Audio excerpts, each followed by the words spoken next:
1절에서 11절 말씀입니다.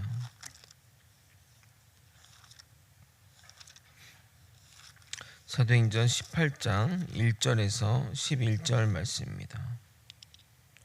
저와 번갈아 교독하신 후에 마지막 절은 함께 읽도록 하겠습니다. 그 후에 바울이 아덴을 떠나 고린도에 이르러 아굴라라 하는 본도에서 난 유대인 한 사람을 만나니 글라우디오가 모든 유대인을 명하여 로마에서 떠나라 한 고로 그가 그 아내 브리스길라와 함께 이달리아로부터 새로 온지라. 바울이 그들에게 가매 생업이 같으므로 함께 살며 일을 하니 그 생업은 천막을 만드는 것이더라. 안식일마다 바울이 회당에서 강론하고 유대인과 헬라인을 권면하니라. 실라와 디모데가 마게도냐로부터 내려오매 바울이 하나님의 말씀에 붙잡혀 유대인들에게는 예수는 그리스도라 밝히 증언하니 그들이 대적하여 비방하거늘 바울이 옷을 털면서 이르되 너희 피가 너희 머리로 돌아갈 것이요 나는 깨끗하니라. 이후에는 이방인에게로 가리라 하고 거기서 옮겨 하나님을 경외하는 디도 유스도라 하는 사람의 집에 들어가니 그 집은 회당 옆이라. 또 회당장 그리스보가 온 집안과 더불어 주를 믿으며 수많은 고린도 사람도 듣고 믿어 세례를 받더라. 밤에 주께서 환상 가운데 바울에게 말씀하시되 두려워하지 말며 침묵하지 말고 말하라. 내가 너와 함께 있음에 어떤 사람도 너를 대적하여 해롭게 할 자가 없을 것이니 이는 이 성중에 내 백성이 많음이라 하시더라. 함께 읽겠습니다. 1년 6개월을 머물며 그들 가운데서 하나님의 말씀을 가르치니라. 아멘. 아덴은 우상의 총본산이며 모든 철학이 시작된 곳이고 서양 문화의 기원이라 할 수 있는 곳입니다. 사도 바울은 아덴에서 그곳 사람들의 철학과 종교를 타고난 논리로 지적하고 참된 하나님을 소개했으나 그들의 높은 벽을 뚫지는 못했습니다. 우상의 견고한 진이 쉽게 무너지지 않습니다. 말 한마디로 무너졌다면 선교 사역이 어렵다고 말을 못할 것입니다. 그러나 이것은 말씀의 문제가 아니라 모든 것이 때가 있는 것입니다. 결국 하나님의 때에 하나님이 이루실 것입니다. 사도 바울은 아덴에서 사역을 정리하고 고린도 지역으로 옮겨갑니다. 지금 고린도전서 강해를 하고 있어서 본문의 내용이 쉽게 이해될 것인데 간단하게 상황 설명하고 본문 내용을 살펴보도록 하겠습니다. 주어진 본문 가운데 주시는 은혜를 나누도록 하겠습니다. 아덴에서의 사역을 실패하고 고린도 지역으로 옮겨가게 됩니다. 아덴에서의 사역을 실패라고 규정하는 이유는 열매가 없어서가 아니라 그가 온 지 얼마 안 돼서 떠났기 때문입니다. 어떻게 말 한 번 전했다고 단번에 열매를 맺을 수 있겠습니까? 꾸준히 그 일을 하다 보니 꽃이 피고 열매를 맺는 것이지 말씀 한 번 전하고 변하면 얼마나 좋겠습니까?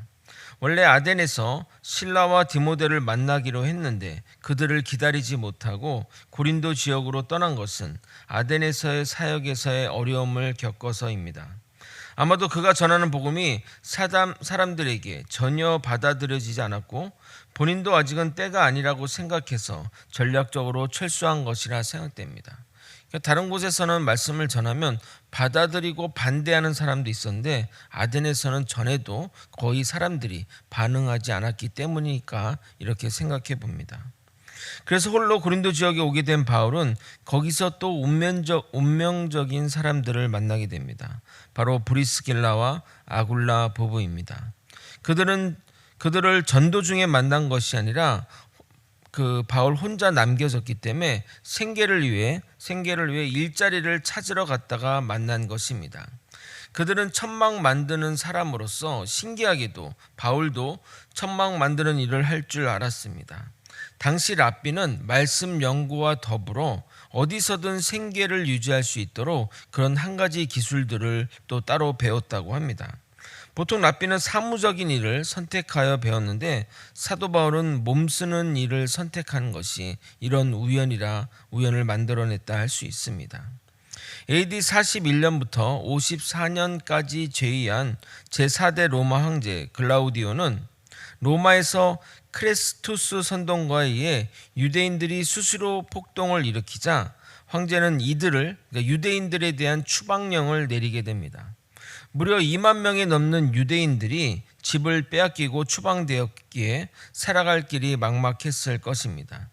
그 쫓겨난 사람들 중에 브리스길라와 아굴라가 있었고, 쫓겨난 이들이 집이 없어졌기에 무엇보다 천막이 필요했는데 그들이 천막 만들을 하니 위기가 기회가 된 상황입니다.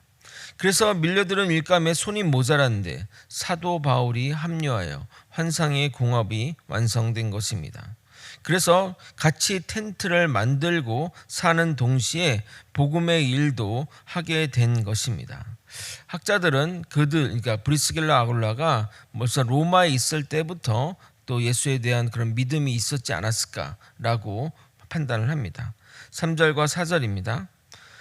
생업이 같으므로 함께 살며 일을 하니 그 생업은 천막을 만드는 것이더라. 안식일마다 바울이 회당에서 강론하고 유대인과 헬라인을 권면하니라. 우리는 하나님의 놀라운 타이밍을 보게 됩니다. 바울과 브리스길라와 아굴라를 만나게 하려고 로마 황제에게 추방 명령을 내렸고, 하필 둘의 직업이 동일한 우연이 겹치면서 일을 하고 사역도 하면서 하는 일이 벌어진 것입니다. 그리고 그들은 평생 같이 사역하며 동역하는 관계가 됩니다. 나중에는 두 부부가 바울의 물질적인 후원자인 동시에 함께 선교 여행을 갈 정도로 발전하게 됩니다.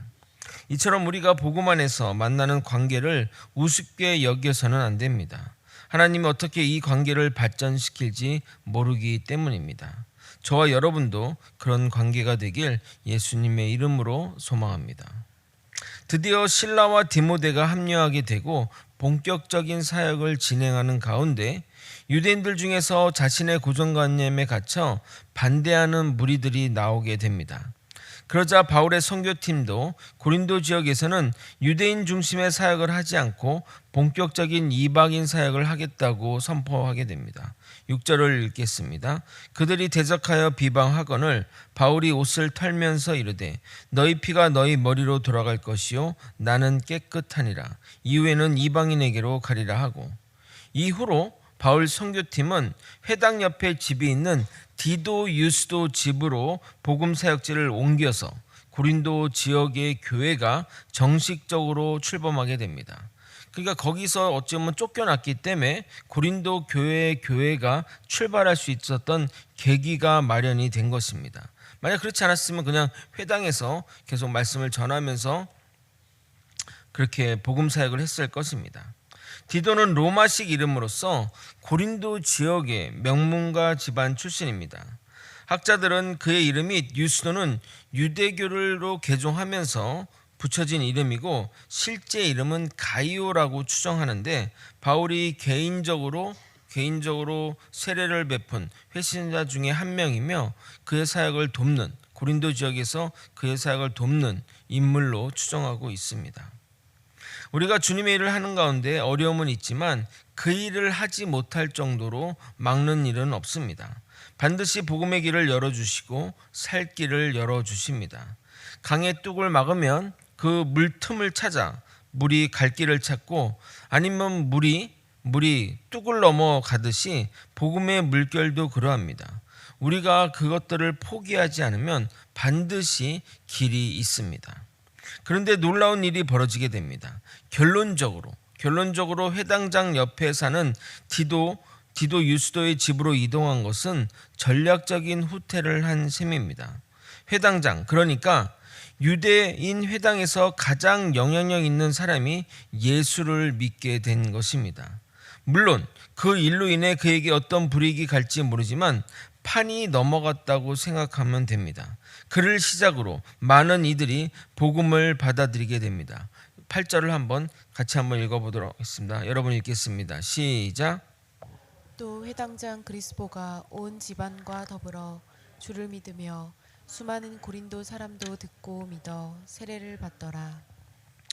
여러분, 이 일로 인해 다른 지역과 달리 고린도 지역의 복음의 양상은 달라지게 됩니다. 그 전에는 복음을 전하면 받아들인 사람이 있고 또 복음에 반대하는 사람들이 나와 그들이 또 이 바울의 선교팀을 핍박했고 그래서 다른 도시로 이동을 했던 것과 달리 반대하는 무리보다 더 많은 사람이 복음을 받아들이고 심지어 회당장까지 복음을 받아들이는 이 일이 벌어지자 바울의 선교팀은 혼란스러워진 것입니다.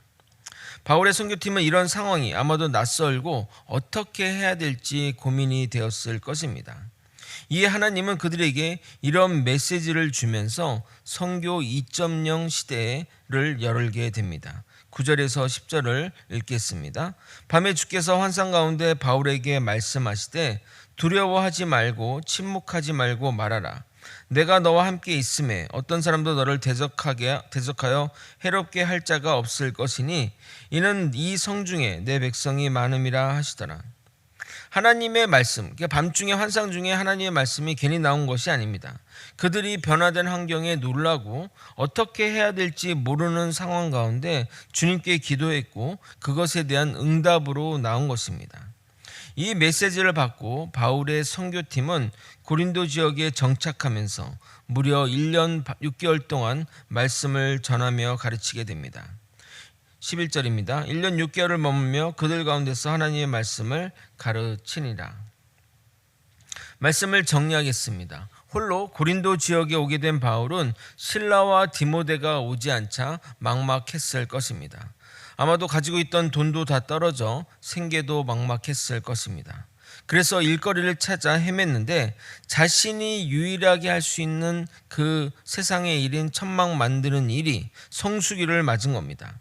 당시 로마에서 쫓겨난 브리스길라와 아굴라 부부는 천막 사업을 했는데 몰려드는 일감에 손이 모자란 상황 가운데 바울이라는 듬직한 일꾼을 만났고 심지어 하나님을 믿는 동질감에 더욱 그들은 하나가 된 것입니다. 그래서 그들은 평일에는 일하고 안식일에는 회당에 나가 복음을 전하니 더할 나위 없이 좋은 상황이라 하겠습니다. 아마도 평일에는 바울이 부부의 일을 돕고 안식일에는 부부가 바울의 선교 사역을 돕지 않았을까 생각해 봅니다. 결국 그 인연으로 고린도에서 에베소로 나아갈 때 함께 선교 사역을 떠나는 평생의 동역자가 됩니다. 복음 안에서 만나는 이런 인연들을 우리는 소중하게 생각해야 할 것입니다. 계속해서 유대인 회당에서 복음을 전하자 반대가 일어났고 결국 회당을 떠나 다른 곳에서 복음의 처소를 옮겼는데 오히려 그것이 더 좋은 결과로 이어져 더 많은 사람이 복음을 받아들이고 회당장과 가족까지 복음을 받아들이는 일이 생긴 것입니다. 여러분, 반대가 있다고 해서 쉽게 포기하고 뒤로 물러설 필요가 없습니다. 오히려 그것이 전화위복이 되어 정말 그 더 좋은 일로 올 수 있는 일이 있기 때문입니다. 결국 그래서 판이 뒤집어진 것입니다. 지금과는 다른 복음의 양상을 띠게 되었고 하나님의 말씀을 받고 오랜 시간 동안 그곳에서 사역하게 됩니다. 이후에 살펴보겠지만 옮겨간 에베소에서는 무려 3년이나 머물며 사역하게 됩니다. 하나님이 이처럼 지역의 상황과 전도자의 역량에 따라 사역의 길이와 방향을 결정하십니다. 즉 사도 바울과 선교팀이 그 정도의 시간들을 그 정도 오래 정착하면서 말씀 사역을 할 수 있을 정도의 역량이 되니까 그런 곳에 환경을 허락하시고 그런 일들을 이끌어가는 겁니다. 1년 6개월 사역을 했으니 또 3년의 사역들도 당연히 감당할 수 있었던 겁니다. 우리가 준비되면 주님은 쓰십니다. 주님의 사역에 합당한 우리가 되길 예수님의 이름으로 소망합니다. 다 함께 기도하시겠습니다. 하나님 아버지, 고린도 지역에 아버지 우연한 여러 가지 일들이 겹치면서 그 가운데 하나님의 섭리가 있음을 깨닫게 됩니다. 하나님의 계획하신 가운데 바울의 선교팀이 더욱더욱 성장하여 하나님의 놀라운 사역들을 더 감당하는 아버지 선교팀이 되는 것을 보면서 우리 또한 우리가 준비되어 하나님의 일에 쓰임받는 우리 모두가 될 수 있도록 이끌어 주시고 인도하여 주시옵소서. 주님의 말씀 따라 살아가는 길 가운데 더 많이 쓰임받기를 기도하고 더 많이 쓰임받기를 소망하는 우리 모두가 되게 인도하여 주시옵소서. 사랑이 많으신 예수 그리스도의 이름으로 기도드립나이다. 아멘. 주기도문으로 예배를 마치겠습니다. 하늘에 계신 우리 아버지